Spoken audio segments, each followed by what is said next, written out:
Excelente tarde también para ti, claro que seguimos pendientes. Y justo para seguir hablando del asunto, le damos la bienvenida en este espacio al consejero del INE, el doctor Hug Kip Espadas. Doctor, bienvenido, gusto saludarle aquí en La Octava, muy buena tarde. ¿Qué tal? Muy buenas tardes, con el gusto de estar con ustedes. Muchas gracias, doctor. La primera pregunta tendría que ser, ¿sí se necesita una reforma electoral? Dicen algunos que las reformas son para beneficiar siempre a los más débiles después de que quedan expuestas esas debilidades posterior a un proceso electoral. Hoy aparentemente no estamos en la misma situación, por eso la pregunta, ¿sí necesitamos una reforma electoral en estos momentos, doctor? A ver, yo creo que más allá de una reforma electoral, este país necesita una amplia reforma del Estado desde hace 25 años. Es decir, la alternancia en el poder, cuando en el año 2000 el PRI por primera vez pierde la presidencia y la asume Acción Nacional con Vicente Fox como cabeza del Poder Ejecutivo, desde ahí quedó pendiente hacer una revisión profunda de la estructura de las instituciones del poder en México. Una revisión profunda, integral, con visión de futuro y de estabilidad en el tiempo. Dentro de eso creo que la reforma electoral es una parte muy importante. Sigo creyendo que una reforma electoral no suple una amplia reforma del poder político del Estado, pero incide en muchos de sus puntos, y en ese sentido me parece que pues siempre hay espacio para una reforma que mejore las condiciones electorales del país. La reforma al Poder Judicial, todas las reformas que se hicieron en el sexenio de Andrés Manuel López Obrador y que se terminaron en el sexenio de ahora la presidenta Claudia Sheinbaum, ¿no son parte de esta reforma al Estado, doctor Hug Kip Espadas, que de alguna u otra manera podría coronarse con una reforma electoral? No son parte de una reforma integral, es decir, se han modificado elementos, algunos muy importantes del Estado, pero la estructura fundamental de distribución y funcionamiento del poder en México sigue siendo la misma. Tenemos una división en tres poderes, un sistema bicameral, o elecciones con preponderante mayoritario que beneficia la sobrerepresentación, y estos son constantes del sistema político mexicano desde hace décadas y que me parece que en varios aspectos tienen que revisarse. ¿Qué tendría que contener entonces una reforma al Estado? ¿Se podría empezar por una reforma electoral? Se puede empezar por una reforma electoral que debería ser también una reforma integral, es decir, el sistema electoral no debe ser parchado en uno u otro punto, sino que hay que pensar en un diseño general de un sistema electoral que pueda ser eficiente a México para el próximo medio siglo al menos.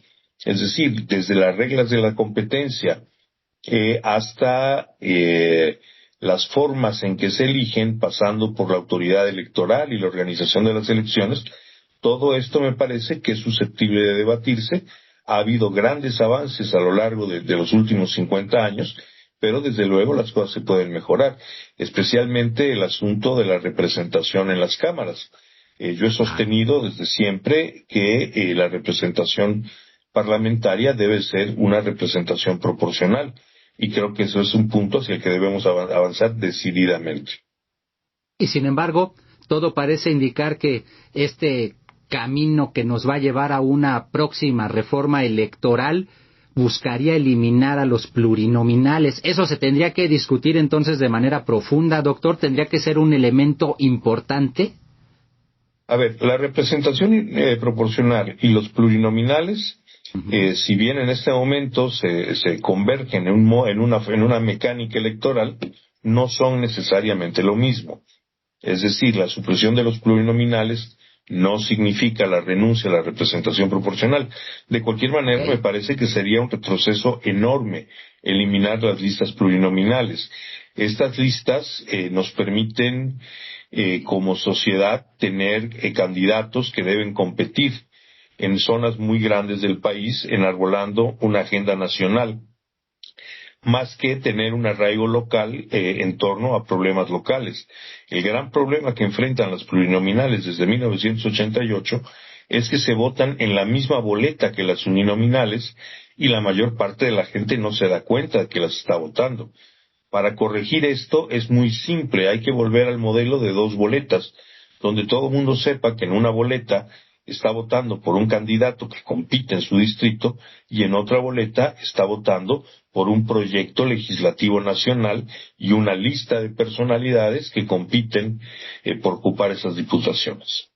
¿Eso no sería como regresar al pasado, en donde veíamos que unos detentaban el poder y no se lo dejaban arrancar de ninguna manera, y los otros, también privilegiados, que estaban en la posición de contender por el poder, pues ahí se la llevaban lamiéndose las heridas, porque al final de cuentas, pues las prerrogativas de los partidos políticos les permiten mantener estilos de vida muy diferentes al de la mayoría de los mexicanos? ¿No sería retroceso, doctor?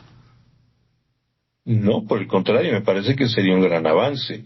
Es decir, tenemos 500 diputados, 200 de los cuales son electos, pero la gente no se da cuenta de que los elige.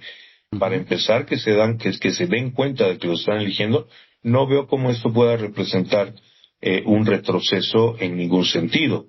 Es decir, en la medida en que la sociedad tenga un mayor margen de decisión, una mayor claridad de su participación en los procesos electorales, me parece que estamos contribuyendo al desarrollo electoral del país.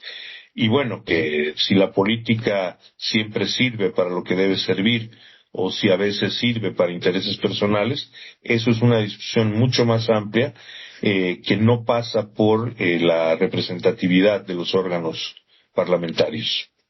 Muy bien. Entonces, con esta reforma que se va a discutir, ¿qué tendrían que hacer los consejeros del Instituto Nacional Electoral, los actuales? Escuchábamos a la consejera presidenta Guadalupe Tadei que decía: queremos formar parte del diálogo. ¿Cuál es su opinión al respecto, doctor? ¿Tendrían que ser tomados en consideración los consejeros del INE?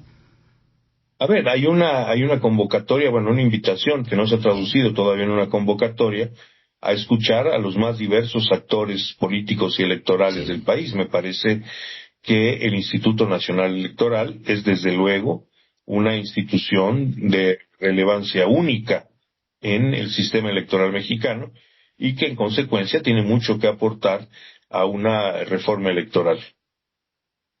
Perfecto. Muy bien. Doctor Hug Kid Espadas, la última pregunta que le haría es: ¿cómo ve usted el panorama con base en la propuesta del gobierno que encabeza la presidenta Claudia Sheinbaum, con base en las reacciones que ha tenido la oposición, con base en los actores convocados y en los actores que son los que van a llevar a cabo pues esta reforma, entiendo encabezados por Pablo Gómez? ¿Pero a qué propuesta se refiere usted? A la que van a sacar precisamente ellos, a la que están trabajando Pablo Gómez, la consejera jurídica Ernestina Godoy, todos los personajes que nombró la presidenta Claudia Sheinbaum. El hecho de que sean estos personajes todos ligados con el oficialismo los que van a hacer la propuesta, entiendo que es lo lógico, pero ¿da confianza? A ver, en primera instancia no hay una propuesta en la mesa, como usted bien dice, es decir, yo no puedo opinar sobre la propuesta porque pues simplemente no existe. Hay grandes temas a debate, sobre eso sí puedo opinar. En cuanto a la conformación de la comisión, a ver, se trata de una comisión presidencial. No es una comisión gubernamental, no es una comisión parlamentaria, no es una comisión amplia, es estrictamente una comisión presidencial. La presidencia de la República, la presidenta, tiene la facultad discrecional de presentar iniciativas ante el Poder Legislativo. Ella ha optado por formar una comisión de la propia presidencia. En ese sentido, a mí no me llama la atención y no me preocupa que esté integrada por personas del gobierno. Me parece lo más natural. Es decir, la presidenta, para formular su propia iniciativa, pues se asesora y hace apoyar de la gente de su entorno, que comparte su programa político y con la que sin duda ella tiene mayor confianza política. Ahora bien, esta es una comisión que trabajará una iniciativa que ofrece debatir, pero el debate es algo todavía mucho más amplio, es decir, el debate, después de que haya una iniciativa, tendrá que debatirse en las cámaras. La propia coalición gobernante, tengo la certeza de que tiene posiciones diferentes y en algunos puntos encontradas sobre temas de gran relevancia. En ese sentido, a mí me parece que esto es el inicio de un proceso cuyos resultados todavía no se pueden valorar. Habrá que ver finalmente el contenido de la propuesta y el procedimiento que se siga para llegar a ella.